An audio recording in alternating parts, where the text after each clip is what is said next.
Welcome to another edition of Wildcat Country presented by Harris Auction Casino. Eric Cohen and Shane Dale, and happy 4th of July if you are listening to this podcast on the day it was released. Listen, I mean, there's not much going on. We know that. And it's time for kind of a midsummer, discussion, Shane. We don't have a guest this week. Harder to get somebody, obviously, on 4th of July week. But I think it's a good thing that you and I can go over some random topics that Arizona fans might agree, might disagree with. Plus, we're going to unveil our initial Big 12 rankings for football, 1 to 16, which I'm sure everyone's going to agree with. And by the way, Eric, we could have just said, you know what, we have too much to talk about this week. We don't need a guest. We're going to have no. But you said, But reality is, look, it's 4th of July weekend. It's kind of an awkward time.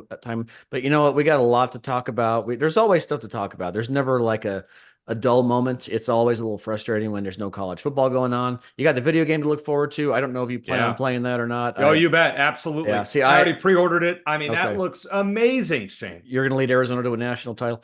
You bet I am. Yeah. The thing is, if I actually don't have a console for it, which is a good thing, because if I started, my wife and son would never see me, and that would be bad.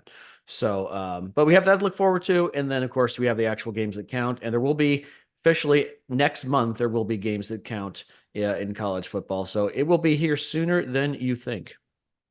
Boy, I cannot wait. Well, let's get right to it. This is formally Buy or Sell, presented by our friends at Ice Shaker. We're going to call it Midsummer Discussion. Nonetheless, Ice Shaker is a great sponsor of this program. Make sure to go to iceshaker.com. Use promo code Wildcat Country, capital W, capital C. Get $5 off your first purchase. And by the way, once you do that, make sure to fill out the post-purchase survey and mention Wildcat Country. We will be very happy with that. All right, and I just want to mention real quick, because we haven't mentioned it in a while. Chris Gronkowski created Ice Shaker, the former Arizona football star, brother of another Gronkowski you might have heard of. But he's been our sponsor for a long time now. We've had him on the show before. I'm sure we'll have it on again. Go watch his episode on Shark Tank. He did a great job getting the deal with Mark Cuban and what's the other guy? Alex Rodriguez. That guy. But he does great work with the Ice Shaker. He's been a faithful sponsor of ours. We really do appreciate it. And just want to mention that when you support Ice Shaker, you are supporting an Arizona alum. Exactly right. And can't argue with that. All right, here we go. Number 1 on the Midsummer Discussion list. No buy or sells this week. On a 1 to 10 scale, Shane, rate your excitement for the new Big 12 conference and why. I'm going to, as disappointing as it is to not have the Pac-12 anymore, and just to, someone took a video of the going off the air for the last time, the Pac-12 network, which is still kind of surreal. I am genuinely excited about the Big 12. I'll give it a 9 out of 10. I'm not going to give it a 10 just kind of out of respect of the Pac-12, and still just amazing that conference really does not exist anymore, except, I guess it technically does with Oregon State and Washington State, but it really doesn't. So I'll give it a 9 for number 1. You're getting a football conference that it's more crowded than obviously the Pac-12 was. You go from 12 to 16 teams, but it looks like a conference title is very much up for grabs for a lot of teams, including Arizona this season, and hopefully will be for the foreseeable future. And then basketball, I know as much as you dread it, Eric, there's going to be a lot of good competition, a lot of exciting games, and I think that's only going to help Arizona going into future NCAA tournaments. I think that's been something that's missing. Is that we talked about it after the Arizona season ended this past season, is that Clemson, albeit a 6 seed, was probably the toughest team Arizona played for weeks, and that won't be the case in the Big 12. So from that perspective, and some other sports as well, it will be very competitive. I'm excited about it. As disappointing as I am to see the Pac-12 go, I am embracing the competition of the Big 12, and it's going to be a very interesting year. I'm going to give this one a 5, Shane, because looking at my football season tickets, I look at the opponents coming in, and I can't get overly excited right now when there's not a dominant team, a team that's, I guess, really ranked inside the top 25 coming to Arizona Stadium this year. That's fair. There's no marquee opponent. We used to every year it was, and I guess the ASU game is fun. Don't get me wrong. But there's no USC, there's no Oregon, there's no Washington. Those were always teams, and then the year that Oregon State would spike, or UCLA would be good, or Stanford with Andrew Luck and McCaffrey in separate years. We just don't have that. So I look at the home schedule. I'm like, okay, Texas Tech, are we excited about that? Colorado, we've seen them. It'll be great to watch Dion go down in flames. But outside of that, Am I excited? Yeah. Not really. I mean, see, that's where I struggle with it. Basketball will be fun, but I think how difficult it is a little scary. But that'll be Yeah. fun. Don't get me wrong. But football is where I'm looking at this, and I'm just overall not really enamored with the opponents year in, year out. West Virginia. I mean, cool if Rich Rod was coaching there, which maybe he will be in a couple of years. I would love that. West Virginia to Arizona would be a big game, and we'd be talking about that all off season. Now I'm kind of like, okay, great. I mean, fine. Yeah. So I'll give it a 5. No, and I completely understand your perspective as a longtime season ticket holder that I know you are.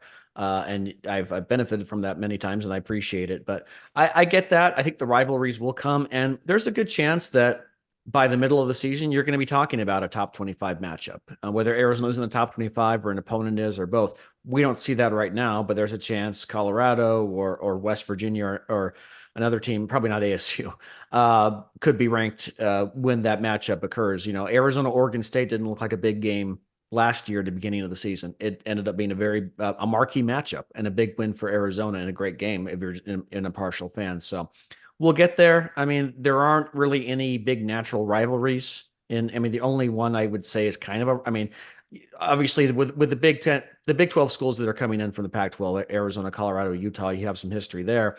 But outside of that, you have a little bit of history on the basketball court with Houston and the football field as well. Certainly with Kansas, they've had some great games in the NCAA tournament, although it's been a while. But yeah, it's going to take a while to build some of those rivalries. I am glad, even though I'm sure a lot of fans aren't, that ASU came along for the ride, so we can keep that tradition going. But yeah, there's no UCLA on football. But fortunately, we do have a basketball game to look forward to between the two schools this year. It's going to take a while, but again, I guess it's a would you rather as well, Eric. Would you rather Arizona go undefeated at home against a bunch of unranked opponents, or would you rather they go 500 or below against some tougher teams? It's kind of you look at both sides of that coin.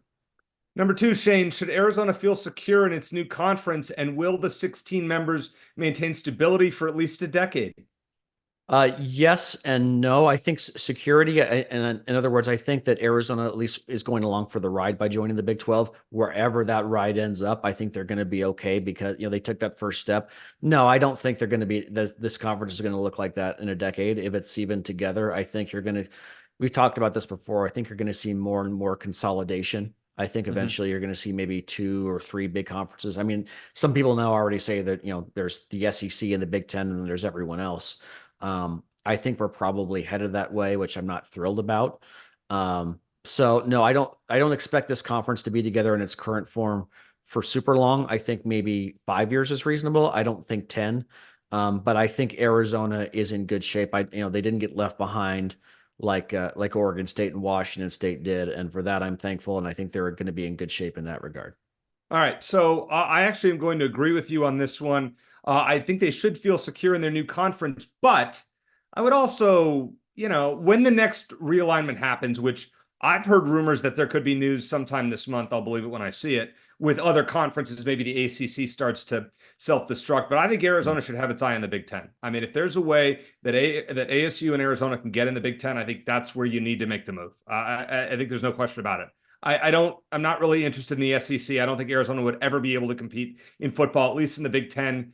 They should be elite in basketball and middle of the pack in football annually, I would think. Yeah. So I can get behind that as compared to being a Vanderbilt in the SEC where you just get, bombarded every week. Yeah, it'd be great to watch Alabama, and Auburn come here, but that's not realistic to expect success. I think hopefully if there is not another West Coast conference, and we talked to Ted Robinson about this many weeks ago, and he thought that there eventually would be. But without Oregon, without Washington, without UCLA and USC, I just don't see the allure of getting one back together. I don't think that does anything for anyone else. Now, will the 16 members of the Big 12 maintain stability for at least a decade? No, I think there'll be some addition and some subtraction. And I don't know who's going to go where, but I'll tell you what, if Oklahoma State can find a way to go to the SEC, for example, they're going to want out. I'm sure that, Iowa State, if they can get a Big 10 invite, they're going to want out, to go with their geographical rivals.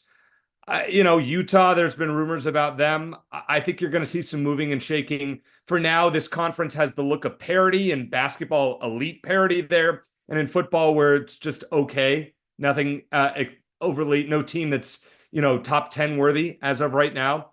With that said, yeah, I would feel pretty secure in this new conference for the time being. All right, number 3, Shane. Outside of Kansas, which school would you hope becomes the Big 12, becomes the Big 12's version of UCLA for Arizona football and men's basketball? Kind of that big rivalry, not geographical necessarily, but one where the fans kind of get fired up on both sides. Well, certainly you can see that happening with Kansas on the basketball side, but I'll Yeah, tell you on the but we're football. going to exclude them. We're excluding them on this one. Yeah. Yeah. Well, I was going to say though, on the football side, possibly we could see that as well because Arizona and Kansas are not traditional powerhouses in football by any stretch, but both teams are picked toward the top of the Big 12 this season.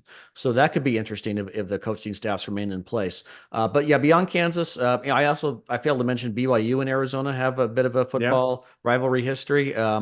Going back to the Las Vegas Bowl and their meeting in Glendale a few years back. So that I think that could become a bit of a rivalry. Geographically, it would probably make the most sense outside of ASU and Utah and Colorado anyway. They do play at BYU this year, so I could see that becoming a bit of a rivalry. And especially because, in Arizona, you have a large LDS population that attended BYU as well. And so I remember when Arizona played BYU, the day they played BYU in the Las Vegas Bowl, we were helping some friends move into their new house, and and our friends were not Mormon, but everyone else on the block was, and just instinctively, because they're such good people, they all came to help that family move in, which was just awesome to see. But then, of course, there's some very friendly trash talking between Arizona and BYU fans, me and the neighbors there. So that maybe that's already a little built in. I can certainly see that becoming a fun rivalry on the basketball side. BYU basketball was pretty good last year, and then I think, thinking more on basketball side, certainly Baylor. I think those games could become marquee matchups on a regular basis as well if Baylor can keep its momentum going. So I think it's a little more difficult on the football side. Like we talked about in the Pac-12, outside of ASU, there wasn't really a big rival for Arizona in football. I mean, UCLA, sure, but it was more on the basketball side. USC was pretty one-sided. The Oregon games were always entertaining, but there wasn't really a natural geographical rival there. So I think it's going to be difficult in the Big 12 as well. And I think it's going to be easier on the basketball side, certainly. Okay, I'm going to go with TCU on this one. Would be one of the schools that I'd float out there. You think about a few years ago in the NCAA tournament, that game where Ben Mathurin saved him, Kirk Creesa talking all that smack. TCU fans really were hating Arizona. Also in football, the coach of TCU, Sonny Dykes, is a former Arizona assistant. Yep. Probably the best offensive coordinator Arizona's had in a long time. Yeah. And so I think I would put that up there with the rivalry. Another one I would look at is Texas Tech. It was the first Big 12 home game for Arizona. Driving distance. You're looking for, I guess, the closest school outside of, Utah, Colorado, and ASU coming from the Pac-12.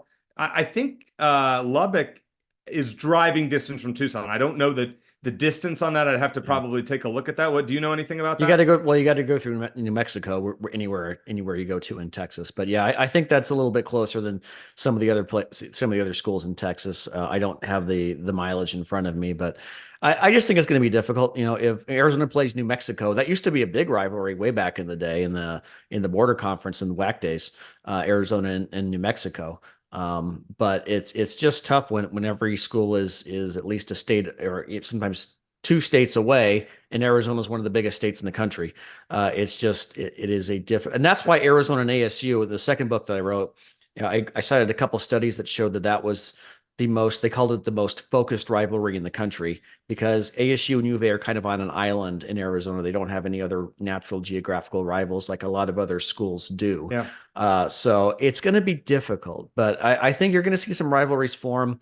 I think Arizona, Utah might even intensify, because we saw what happened last year and Jed Fish running up the score, and both teams are supposed to be very good this year. So I feel like that is set to become a bigger rivalry. As far as the Big 12 schools that were there already, I think BYU, at least on the football side, seems most likely to become a natural rival for Arizona. All right, just looked it up as you were talking. Lubbock is a 10-hour drive from Tucson, which is closer than Boulder or Salt Lake City. Okay. So technically, outside of ASU, in terms of driving distance, Texas Tech is the closest geographical rival. It's a good trivia question. Tucson. I didn't know that. Yeah. I would not have guessed. Okay. There you go. So there's a little bit of one. I don't think I missed anything. I don't think I missed one, but I'm sure somebody will point that out on our YouTube page or on Yeah. Twitter if I missed that. All right, number 4, Shane, in the biggest 5 sports on campus. I don't want to use any terms to denigrate the other ones, but football, men's basketball, women's basketball, baseball, and softball Hmm. rank the coaches in terms of likely to leave first to most likely to stay the longest. It's an interesting question, and the premise is not if we're assuming none of them get fired. We're just talking about if Correct. they decide to leave Oh, for another school. that can be included. That can be Oh, included. okay. Okay. Well, I made a list based on the idea that they would leave for another school. So I'm just going to go from there. And Okay. it's interesting of the 5, you have 3 alums, and but the number 1 on my list as far as most likely to leave would be someone we talked about already, which was Adia Barnes. Just because I think that she is a coach who would probably still be desirable at other places. And the other thing is, I think when you have a coach that's gone through a little bit, I don't want to say turmoil, but certainly a lot of coaching changes, assistant coaching changes, and some players leaving, and some some social media posts that suggest there was some animosity there, and you get a new athletic director in, you never know how all that's going to work itself out. So I would put her at the top. After that, I think it's really tough. It's really tough. I guess the next most likely would be Tommy Lloyd, I would say reluctantly. I don't think any of the others are likely to leave, but if I had to pick one, the most likely scenario, I think, in that regard would be if and when Mark Few does retire, if Tommy Lloyd gets offered the job and he decides he wants to go back home because he's lived in Washington since he played basketball, I could see that scenario playing out. I don't know if he would leave for any other program, but maybe that one, if that were to happen. But I don't think he's going to leave anytime soon. I know that this really seems like a destination job for him. After that, I'd go Brent Brennan, I guess, just because of the nature of college football. And then I put at the bottom, it'd be a tie for me between Caitlin Lowe and Chip Hale. I think they're both proud alums. They both have strong roots and strong ties to Tucson. Chip Hale, I think, really looks at this as his last job if he can be successful at Arizona. He's lives at Tucson. He's got family there, so I don't think he would be looking to leave as long as Arizona wants him, and I think probably the same for Caitlin Lowe. So I that's where I would put it. And I don't think any of them are likely to leave anytime soon. But then again, I thought Jed Fish was likely to stay, and I was dead wrong about that. So All right. So I'm going to include the potential to get fired in my particular rankings. Number 1, the most likely coach to leave, I believe, is Adia Barnes. Not because she's going to get fired, but because the grass might be greener. She might have said, all right, I've done all I could do it. My alma mater, I took them to 1 basket away from a national championship, which was improbable. Yeah. Never going to do better than that. I'm going to go chase the money. And I don't think anybody, could really falter. She's already done. I mean, she's already a legend at Arizona, regardless of what happens, on the court and what she's done as a coach. Number 2, I'd probably put Chip Hale. I mean, Arizona baseball looks to be pretty darn good next year. You see, they scheduled Tennessee and Texas A&M. Saw that. I mean, the 2 teams that were in the championship series. Yep. Good for Chip for scheduling that, but that's brutal. And he hasn't proven that he can win in the postseason. So I would put him as the second most likely. I'd probably put Caitlin Lowe as third. Just if Arizona doesn't get back to Oklahoma City in the next 2 to 3 years, I think at some point you have to look, has she reached her ceiling? With her early success, and then outside of that, not being able to get back to it. I would put probably Tommy Lloyd 4th. I don't think he's going anywhere, and I don't think Gonzaga's Mark Few's probably got a few more years. And even so, I think Tommy's pretty happy, especially going into a bigger conference. We'll get more and more money. And if Gonzaga doesn't join a Big 12 or a bigger conference, I don't see how you jump away from that. Yeah. And then last, I think Brent Brennan, I think this is a destination job for him. I don't think he's going anywhere unless he's terrible in his first 4 years. Yeah. And I think he probably you win 8 games this year, it gives you goodwill. You're probably good for at least 2 more years, regardless. I think it would be shocked if Brent doesn't last 3 to 4 years at the minimum. Yeah. And what's interesting is, and I think we'll talk about this more in a later episode, but that someone, again, on Free Sports put out a rankings from most pressure to least pressure for Big 12 coaches this year. And Brent Brennan was toward the top half, 7th or 8th for most pressure. And my initial thought was, well, it's the guy's first year, give him a break. But I thought, the fact that he and his staff are so successful at keeping so much talent actually puts more pressure on him, because there's pressure that okay, well, you got a lot of great guys from the last coaching staff. You need to win with these guys. And if he doesn't, then there's going to be questions, fair or not, that he's the right guy for the job. Can he win at a power school and all that stuff? So I think, ironically, because he's had so much success at retaining players, there's going to be more pressure on him this year. All right, number 5, Shane, in our 5-question midsummer discussion of sorts. If you could come up with one idea to boost the home field support for Arizona football, what would it be? Jeez, it's a tough one. Marketers have been spinning their wheels on that for decades, probably. Well, I think addition by subtraction, you get rid of the DJ, and he was in Seattle now. That helps. Well, they got another DJ though. Yeah, well, hopefully he's better. He knows when to shut up. It's funny, you were upset about him before I even went to a game, and now I probably just have more disdain for that guy than you ever. Well, did. at least he's gone. We don't have to worry about him anymore. I just hope the new DJ isn't worse. Be careful what you wish for. Yeah, that's true. You know what, and this, you think of this as a cop out all you want, but the best way to boost home field support is to win football games. Fans will show up when you win. You remember how after the 2014 season, College Game Day was in Tucson. They played UCLA. The game did not go well, but it was a packed stadium. Arizona scored first. The crowd was going crazy. Fans will show up. Arizona football fans are not like the basketball fans, so you don't see them everywhere. You don't hear them everywhere. They're like Phoenix pro sports fans. If you win, they will show up. If you don't, they won't. And it's pretty much as simple as that. And there's really no excuse for it. They've upgraded some of the seats there. They added alcohol sales at the stadium. The only other thing you could probably do is have games a little earlier, but then when it's August and September, how early can you have a football game in Tucson? So I would love to contribute to that, and if I could come up with a winning strategy, I fully expect to be added to Arizona's marketing team, because they've been working on this for years. But you win football games, fans will show up. It's as simple as that, and I don't know if there's any other way around it. You know what I would do that would be kind of fun, and it maybe from a financial standpoint, it doesn't make sense. But I would offer really, really cheap tickets to sit in the upper deck. I mean, you got to fill that. Don't they already do that? But I'm talking like, remember when the D-backs, when they started here, and I know that was 25 years ago or more, they offer those $1 seats. Like, you want to get the diehards, the people that care, and you got to fill that upper deck, which is so rarely ever full, Shane. I'm telling you, I'd offer like $5 tickets. And you want to sell them out, because you bring those people in, and they're going to buy concessions, and they're going to pay for parking. So you're going to get revenue at some point. It's better than having an empty seat. And if you can find a way to bring new fans to the stadium and they have a good experience, and then eventually you raise that to $10 I mean, allow people that maybe couldn't afford a $50 ticket a chance to go to the game in the nosebleeds. I mean, that deck is so high up.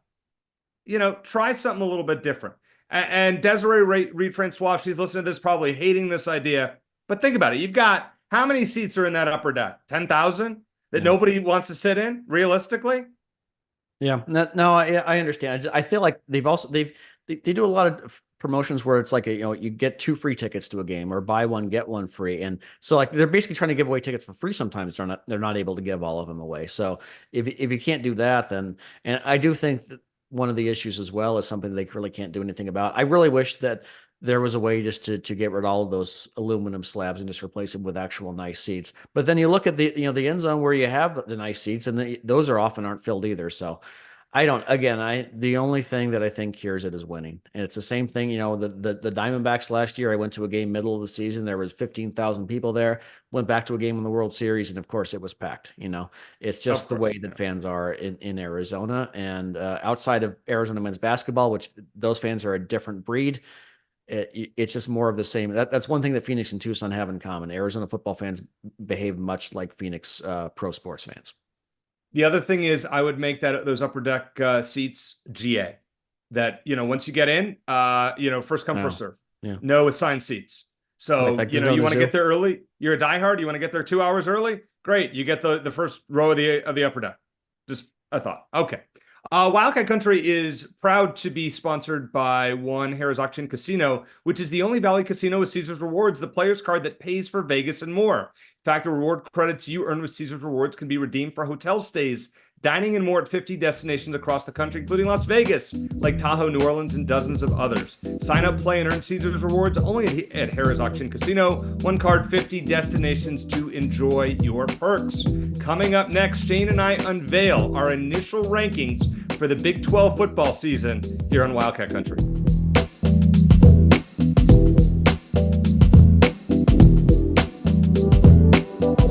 What's up, Wildcat Country? Chris Gronkowski here, and I'm at the Ice Shaker Warehouse, the proud sponsor of the Wildcat Country podcast. And I got something new and exciting to show you. We're talking about the 4D printed University of Arizona shaker bottles with the Legacy Championships on it. Check it out now at iceshaker.com.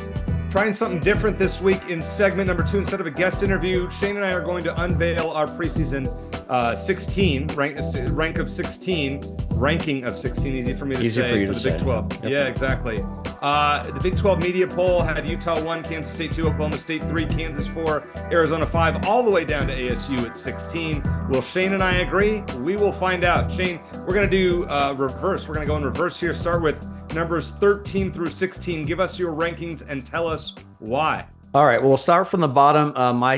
My dead last team in the Big 12 for 2024 is Houston. They lost a lot of talent that they did have on offense, especially on the offensive line. They have a new defensive coordinator who's bringing in a brand new scheme. They're really in full rebuilding mode at the moment. So I have them last going into Big 12 play. At right above them at number 15, I got Cincinnati. They have a great running game, but their quarterback situation is a bit of a mess. They have a lot of new faces on defense. So like Houston and ASU, which we'll get to shortly, they're very much in rebuilding mode. 14, I got Baylor. They've got almost an entirely new offensive coaching staff. They do have an interesting add at quarterback with Dequan Finn, who was the MAC Player of the Year last year. Mm-hmm. They have some talent coming back at wide receiver, but Baylor was last in the Big 12 in points allowed per game last year, third worst in yards allowed. I don't think they're going to be much better on that side of the ball this year. And they allowed the most sacks in the Big 12 last year. So I've got them 14. And at 13, I've got Arizona State. They added some talent on their offensive line. I think Sam Leavitt is an upgrade at quarterback. Camp Scadaboo is legitimately good, and they did add some decent wide receivers, some good transfers on defense, which they had to have. Their talent level, I think, is higher than it was last year, but it's probably going to take them a bit of time to put it all together. I think they'll win more than 3 games, which is where they've been at each of the last 2 years, but they're still very much a work in progress. So I have ASU number 13. Now, before fans of other teams jump down our throats here, this is July, and I have subject to change. Yeah, I haven't dug into this hardcore. We're going to have Phil Steele on the program. We're tentatively scheduled to have Phil Steele on the program next week, and he'll break down more of the Big 12. And so I looked at his rankings and looked at some of his analysis, but tread carefully when ripping us for these. I'll go 16 would be Houston. I like Willie Fritz as a coach, did a great job at Tulane. Does not have a lot to work with there, so I'll put them last. BYU at 15. Jerry Bohannon, former Baylor quarterback over there. It feels like it's low for them, but their schedule is tricky. At ASU at 14, I just don't think they're the worst team in the conference. They're going to show some improvement in Kenny Dillingham's second year, but they still are not talent-wise anywhere near the upper echelon of this conference. And then 13, I'll put Cincinnati. Scott Satterfield, I don't think will be around all that long for the Bearcats. So I will put them 13. Don't know a lot about them. They'll be better in basketball. All right. How about 9 through 12, Shane? All right, number 12, I have BYU at number 12. They were one of the worst defensive units in the Big 12 last year, especially against the run, and the Big 12 has a lot of talented running backs. I don't think that's going to change dramatically this year. Their quarterback situation's a bit up in the air. They do return some talent at the other skill positions, but I don't think that's enough to really move BYU up the Big 12 standings this year. Number 11, I've got Texas Tech. They got a good quarterback, good running back in place, but big questions on the offensive line. 4 new starters there. Their receiving core looks pretty good, including Jalen Conyers, who they added a tight end transfer from ASU.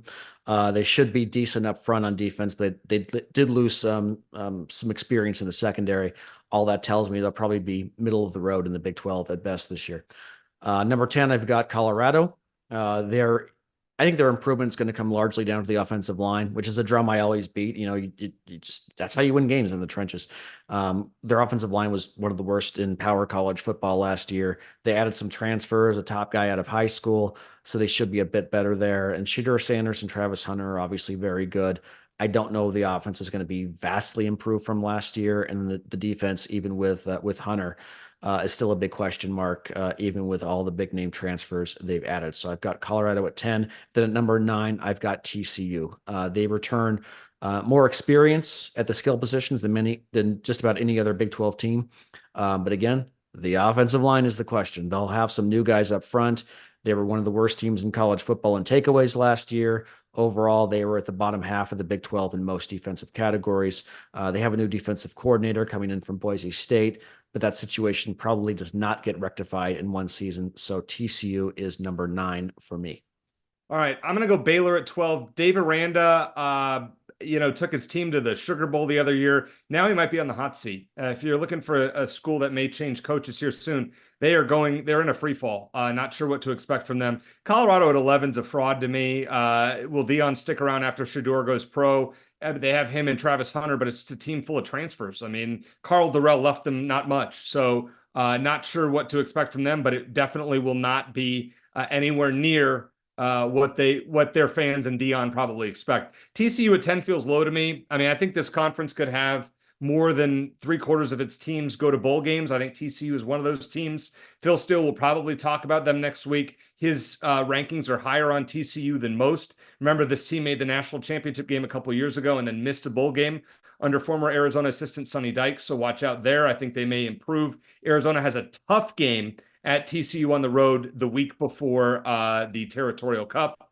And then finally, Texas Tech at number 9. Joey McGuire, I like him as a good coach. I think there's Arizona's geographic rival. Unfortunately, I just don't know if this team has a defense to compete. All right, Shane, how about number 5 through 8? We'll have you start at number 8. All right, at number 8, I've got what's going to be a tough road game for Arizona, and that is UCF. KJ Jefferson was a big add for a quarterback for them. They have a great returning running back. They did lose their top receiver to the draft. They're middle of the road defensively, and I don't know if they've added enough of the transfer portal to really boost that this upcoming season. So I've got the middle of the Big 12 at number 8. It's going to be a tough matchup, especially traveling across the country for Arizona. Number 7 is a team that just about everyone else is higher on, and that's Kansas State. Their defense has a lot of depth and experience, but they have a new offensive coordinator, a new quarterback who has a lot of talent, but it's pretty inexperienced. And stop me if you heard this one before, they lost 4 starting offensive linemen. So I'm not ready to place them among the contenders in the Big 12 like some people are.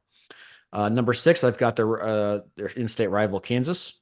They have one of the best quarterbacks in the conference and the country, and they have 30 seniors on this team, so a ton of experience. They did lose a little experience up front on both sides of the ball, on offense and defense, which is the main reason I don't have them higher, but I do think they could contend for the Big 12 if a couple things fall into place. And then number 5 is a team I'm higher on than most, and that's West Virginia. I'm not sure what I'm missing with them. They have a great running game. They're deep at the receiver position.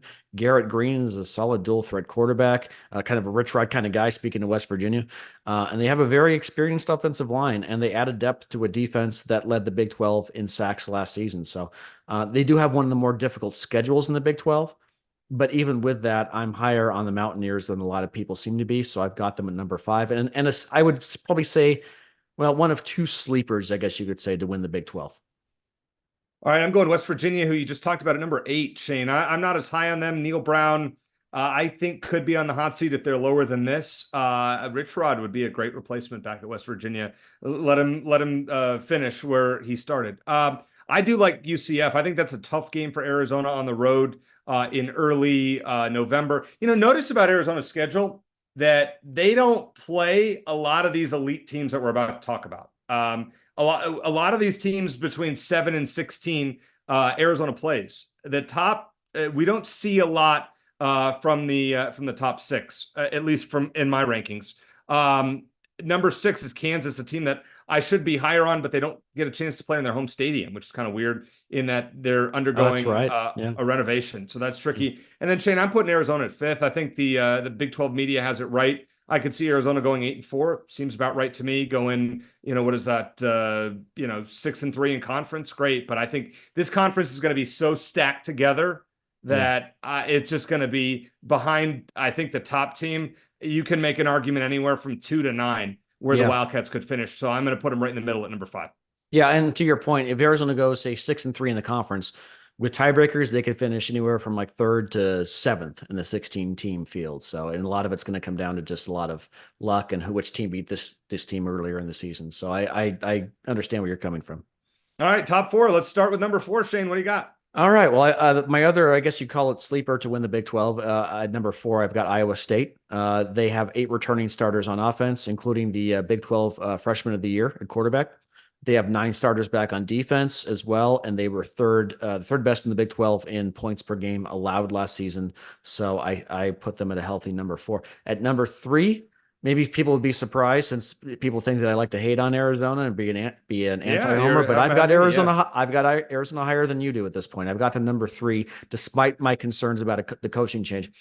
I think if Jed Fish was coaching this exact squad, this exact roster, Arizona would be rated higher than they are. Yeah. But the coaching change has thrown some people off. And I get that. I do think that's a concern in terms of what to expect from players on last year's team adjusting to a nearly brand new coaching staff when the actual games are played. But still, they return a ton of talent, and credit to Brennan and his staff for that. I think they've done a more than adequate job of filling in gaps via the transfer portal. The pass rush, I think, is the biggest question mark for me going into the season, but I think they'll be okay there ultimately, middle of the road in the Big 12. I think Utah is the best team in the conference, but Arizona isn't that far behind, and that matchup early in the season at Salt Lake is going to be huge. But I've got Arizona at number 3. Number 1 and 2, I agree with the media. Number 2, I've got Oklahoma State. They have one of the best running backs in the country, a quarterback who's entering his 7th year of college football. Yeah, it's crazy. A very experienced offensive line and 10 returning starters on defense, even though the defense wasn't especially good last season. But I think they have enough depth and experience to contend for the Big 12 title. And I'm going to put them right behind my number 1, Utah, for that reason. The Utes get Cam Rising and star tight end Brant Kuithe, if I'm pronouncing it right, Kuithe, back from injury last year. They got depth at running back, 8 starters back on a very good defense. They added some depth at secondary, and they're obviously a very well-coached team. So I think they're the most well-rounded team in the conference. I don't think that, at any one position, they might not be number 1, but they're top 4, top 5 in just about every one. I think they check all the boxes, and I think they have to be the early favorite to win the Big 12.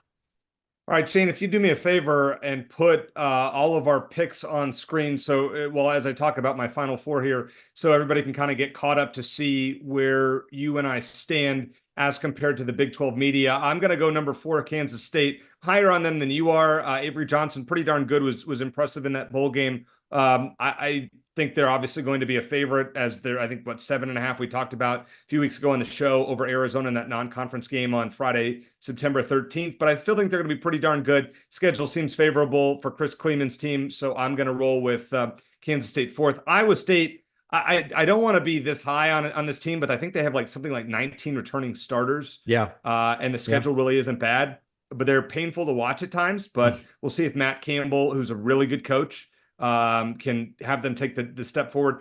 Oklahoma State's interesting. I mean, another team that's bringing back a lot of people, but now their star running back, Ollie Gordon, who's by far the best player on their team, just got a DUI the other day. Is he going to be suspended? You would hope so, but for how long? If he is not on this roster, I would drop Oklahoma State significantly, probably closer to 8.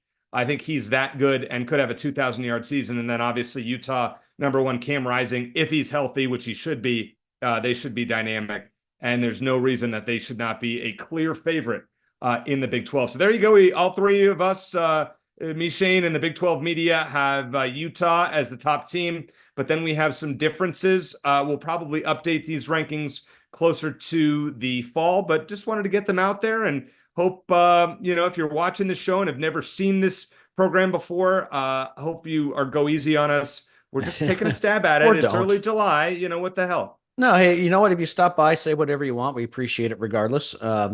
But yeah, it's interesting. The first thing I'll note is that we both think at least a little bit more of our rivals than the media does. Having ASU last, they have them last. We have them at least a couple spots above last place. But to your point earlier, Eric, Arizona does play according to the media poll, the number two teams in the conference. Even though the Kansas State game is a non-conference game, they still have to play both of those teams and both on the road. On the road as well. But after that, to your point, they have, according to the media poll, the number 16 team, the number 15 team, 13, 11, 10. So they play the top and they play a lot of the bottom, at least on paper going into the season. I'm sure it won't end up like that one way or the other. But the schedule after that, those first two road games, all appear, at least as of now, very winnable. I'm sure there'll be some traps along the way. There'll be some injuries they have to navigate. Hopefully nothing serious, but I think we'll update these before the season starts. We're still a ways away from the games that count. But I think we don't disagree on too much. Kansas State, I'm a little lower on them. Iowa State, we're both higher on than most people are. I'm a bit higher on West Virginia, and you're a little higher on UCF. And we're both a little bit higher on Oklahoma State, but not a ton of disagreement. But I'm sure we'll have a few tweaks in our rankings before the season starts. Yeah, hopefully Phil Steele can change our opinions next week. Maybe he'll be bullish on some teams that we didn't, discuss, maybe the way that his models look at them. Coming up next, Shane and I are going to talk about a year that I don't know if it was all that great for Arizona football, basketball, and other sports, but we'll try to find the positives here on Wildcat Country.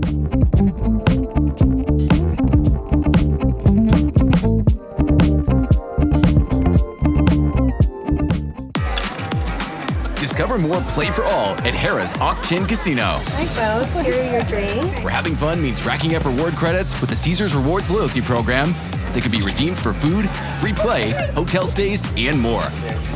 Not only here in the city of Maricopa, but also at more than 50 Caesars properties coast to coast. From Harrah's Las Vegas to Caesars Palace in Atlantic City. What are you waiting for? Play for All at Harrah's Auction Casino, the official sponsor of Play. All right. Hopefully, you Big 12 people, if you're watching the show, don't beat us up too badly after that last. Yeah. Shane's usually the more negative one when it comes to Arizona than I am. But as we saw in the last segment, Shane can be more positive than yours truly. Don't beat me up. It's still July. All right. For the last, 7-8 weeks, we have gone over a random memory from an Arizona sports year. And I'm going to choose 2005, 2006, because Shane, it was the only year in the last 25 or so that I have not had season tickets to Arizona football. But I was at a great game on November 5th, 2005. It was homecoming, so I had to be there. The number 7 UCLA Bruins came to town, and Arizona walloped them. This was not a good Arizona team. This was a 2-6 team. Mike Stoops' second year. I think UCLA was undefeated at that point, and Arizona just smoked them 52-14. This is kind of Willie Tui Thomas coming out party here. Didn't do a heck of a lot. 14-24, 204, 2 touchdowns. Mike Thomas, 5 catches, 104 and a touchdown. Just a dominant effort from Arizona, which set them up. And they built, obviously, the year after. Then they beat Oregon on that Thursday night game. And then they, we've talked about that, where they beat ASU and then went to the Vegas Bowl and beat BYU. This was kind of that stepping stone game that got him there. The first of Mike Stoops' really big upsets was this one. So, I'll take that. And I think this Arizona team was, it was a good team, and there you go. So, or it was a better team than its record indicated, and then they obviously move forward in future years. Yeah, and they were 3-8 that year. But yeah, I'll mention 3 games. One from a different sport.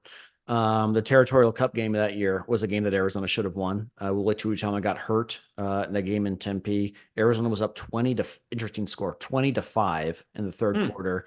ASU came all the way back. They had Terry Richardson return a punt for a touchdown and a subsequent 2-point conversion that tied it, and then they won on a chip shot field goal. Can I chime in on that one? Yeah. It's the only game I've ever been to somebody who wanted to punch an ASU fan, because there was a guy that was sitting next to me, or that was close to me, who was yapping, and Arizona takes that lead, and this guy disappears the entire game, and he comes back right after Terry Richardson returns that. Figures. And he was just yapping again. And I'm not a violent person. I've never hit anybody, but that was as close as I've ever come. Sounds like an LA sports fan. Probably a fan of the Dodgers and the Lakers and all those teams too. Exactly. Yeah. All right. So if you're a fan of another Big 12 team and you're an LA sports fan, I'm sure you'd love me right now. But it was unfortunately, Arizona's lost a few double-digit leads to ASU this century, including in recent years, and they lost it in 2022 before coming back and winning. But that was one of the first and one of the more painful, and not the last what if for Arizona against ASU with an injury to a quarterback in a game they played against them in Tempe. Moving on to other games, I'll mention a positive and then kind of a weird one. The softball team won the College World Series in 2006. Awesome. And the most outstanding player of that series was Alicia Hollowell, who I had a class with at Arizona, which was had to be before, because I graduated in 2004, so that was before she went on and won the whole thing. Never spoke to her, but we did have her on our podcast, so I got a chance to talk to her then. I just happened to just like, oh yeah, she's a star softball player. There weren't a lot of schools, especially back then, where it's like you recognize members of the softball team, but Arizona and during that era with Mike Andrea was just that good. And then one of the reasons I actually don't remember quite as much from this Arizona sports season, because I lived out near Philadelphia, a suburb of Philadelphia, for about a year. Was in a relationship, didn't work out. I came back and met my wife afterwards, and so everything worked out great. But in the meantime, my girlfriend at the time went to Villanova.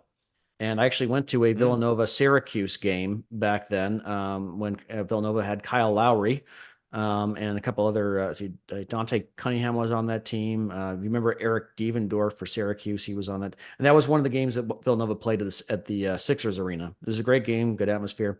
But I followed Villanova a lot that year because she was a big fan and she went to the school. You might remember who Villanova played in the second round of the tournament that year. The 8 seed, Villanova was a 1 seed, and the 8 seed was the Arizona Wildcats, which blew out Wisconsin in the first round, and it made for a very awkward viewing with her in the second round. And I was truthfully kind of relieved the way the game went. Arizona put up a good fight. Mustafa Shakur, I remember kind of taunted the Philadelphia crowd because he was from that area, and it was almost like a home game for Villanova. It was a close game. Arizona gave him a fight, but Villanova ended up winning. I'm not allowed to cheer for Villanova anymore. Not that I would, but my wife would not allow it. She calls them Villa No One Cares. So I am not allowed to cheer for them anymore. Okay. And I don't. So it's all good. But those are my memories. It was one year where I actually followed Villanova basketball more closely than Arizona because Villanova was a great team and I happened to be out there. Arizona, at least for the Lute Olson era, wasn't as good. But, sandwiched in between those losses, we did have a College World Series victory. We'll try to pick a happier year next year on the program, or next week on the program to go over. But yes, that was interesting that you followed Villanova more than Arizona. There wasn't much going on in basketball as we talked. I mean, I guess they got to the second round, which at the time was still kind of a buzzkill because the year before was the Elite Eight when they. So it was kind of like a hangover year, and football was still rising. We hadn't made a bowl game in years, and so at least softball carried us, so that was good. Do you remember who won the national championship in basketball that year? North Carolina? That would be the Florida Gators. They won it. Joakim Noah's team. And I remember that because top seed Villanova lost to, I think, 3 seed Florida in the Elite Eight that year. Because I was saying, okay, look, if Arizona's going to lose, they should at least lose to the eventual national champions, or at least a team that gets to the Final Four. And they didn't even do that. So they did lose. Villanova lost to the eventual national champions. Arizona lost to that team, but it is what it is. Well, been a fun show, Shane. Normally we have guests on this program, but you and I covered a lot of ground. Who needs them? Last 45, 50 minutes. Thank you all for listening. Happy 4th of July. Thanks to our sponsors, Ice Shaker, and of course, Harrah's Ak-Chin Casino. Make sure to check them out in Maricopa this summer if you kind of want to get away to get out of this heat, or if you're, want to, during the fall, you want to drive to Tucson on the way back, stop in Maricopa, stay over the night.